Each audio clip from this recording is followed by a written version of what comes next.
Todos queremos cambiar nuestras vidas, pero nadie quiere admitir lo que realmente nos detiene. No es la falta de tiempo, no es la suerte, no es que otros tengan mejores oportunidades. Lo que nos detiene es el miedo. Miedo al fracaso, miedo al qué dirán, miedo a salir de la zona cómoda. Y ese miedo se disfraza de excusas.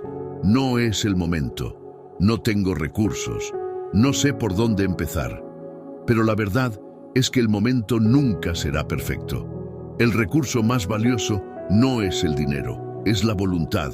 Y el primer paso no es saber todo, es atreverse a empezar con lo que tienes. Las personas más exitosas no son las que tenían todo resuelto, sino las que decidieron avanzar a pesar del miedo.